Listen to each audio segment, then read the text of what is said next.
পুরাতন বাস নতুন রূপে পিঙ্ক কালার হয়ে মাঠে নামলো নারীদের জন্য এবং চালক, কন্ডাক্টর, হেল্পার সবই নারী। অসংখ্য ধন্যবাদ জানাই পরিবহন মন্ত্রীকে। যে তার পাশাপাশি যেটা খবর শুনতে পেয়েছি, পিঙ্ক কালার আপুকে ধাক্কা দিয়ে হানি পায়ে খাদে ফেলিয়ে দিয়েছে। আমার প্রশ্ন হলো, এখানে নারীদের কর্মস্থল বেড়েছে, আমি ধন্যবাদ জানাই। তার পাশাপাশি সিটির ভিতরে যারা বাসগুলো চালায় তারা দক্ষ ড্রাইভার, তাদের অভিজ্ঞতা অনেক প্রচুর পরিমাণ। কেননা সিটির ভিতরে মিনিটে মিনিটে সেকেন্ডে সেকেন্ডে স্টার্টিং এবং ব্রেক ধরতে হয়।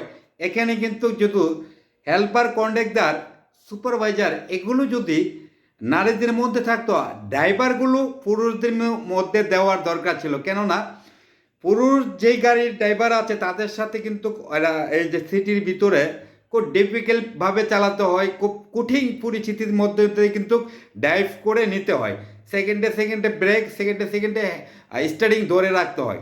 এই জন্য আজকে যে নিউজটা আসলো, পিঙ্ক কালার আপুকে হানি পেয়ে ধাক্কা দিয়ে খাদে ফেলিয়ে দিল। দুঃখজনক বিষয়। আমি পরিবহন মন্ত্রীকে আহ্বান জানাচ্ছি, সিটির ভিতরে যেন নারী চালক ড্রাইভার যারা আছেন তারা যেন সিটির ভিতরেই থাকে। কেননা হাইওয়ে রুটে ঢাকা সিলেট, ঢাকা চট্টগ্রাম, যেমন ঢাকা রাজশাহী বগুড়া, এই লাইনে কিন্তু কখনো যেন ভুল করে নারী চালক না দেয়।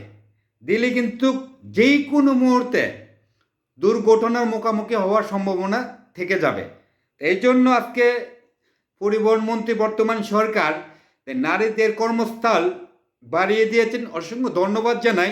যেন এখানে আমার যুক্তি সম্পন্ন হতো, আমার মতামত এই যে এই গাড়িটার মধ্যে আলাদাভাবে স্টার্টিং ছেলেদেরকে ড্রাইভার দিয়ে নারী কন্ডাক্টর, নারী হেল্পার, নারী সুপারভাইজার, এই তিনটা জিনিস নারীদের মধ্যে রেখে ড্রাইভারটা দেওয়ার দরকার ছিল ছেলেদের মধ্যে। কেননা এই যে ডিপিক্যাল অথবা কঠিন পরিস্থিতির মাধ্যমে কিন্তু ঢাকা সিটির মধ্যে গাড়িগুলো চালানো হয়। মিলিটে মিলিটে স্টার্টিং ধরতে হয়, মিলিটে মিলিটে কিন্তু ব্রেক চাপতে হয় এবং সব কিছু কিন্তু সেকেন্ডের ভিতরে করতে হয়। একটু 19 থেকে 20 হলে এই গাড়িটার দুর্ঘটনার মুখোমুখি হওয়ার সম্ভাবনা থেকে যায়। এই জন্য আমি পরিবহন মন্ত্রীকে আহ্বান জানাবো যেন পুরুষ ড্রাইভার দিয়ে গাড়িটা পরিচালনা করে এবং যেই নারীদের জন্য যে বাসগুলো পিঙ্ক কালার বাস চালু করেছেন, অসংখ্য ধন্যবাদ জানাই। যেন প্রত্যেকটা নারী বোনেরা যেন নিরাপত্তা পায়, সেই ব্যবস্থাটা যেন কোনো একটি পুরুষ নারী সেজে যদি কোনো নারীর বাসে কোনো পুরুষ ওঠে, তাদেরকে যেন কঠোর শাস্তির আওতায় আনার জন্য আমি সরকারকে এবং আইন প্রশাসনকে বিনীতভাবে অনুরোধ করছি এবং আহ্বান জানাচ্ছি। কেননা চালু হওয়ার সাথে সাথেই দেখতে পেলাম, আমরা হয়তো জানি না কতটুকু সত্য অথবা মিথ্যা, নারী সেজে পুরুষ নারী সেজে নারীদের বাসে উঠে বসে আসছিল। তখন কিন্তু হাতে নাতে ধরা পড়লো। এরকম একটি নিউজ আমরা দেখতে পেয়েছি অনলাইনের মাধ্যমে।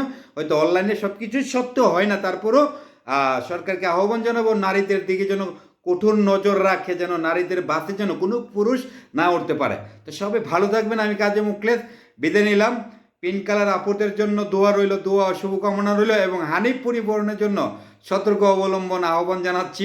কেন ভাই, হয়তো বাসটা চালু হওয়ার সাথে সাথে আপনি পিঙ্ক কালার আপুকে ধাক্কা দিয়ে খাতে কীভাবে ফালিয়ে দিলেন, আমি তীব্র নিন্দা এবং প্রতিবাদ জানাচ্ছি। সবাই ভালো থাকবেন। আমি কাজী মুখলেস বিদায় নিলাম। আসসালামু আলাইকুম।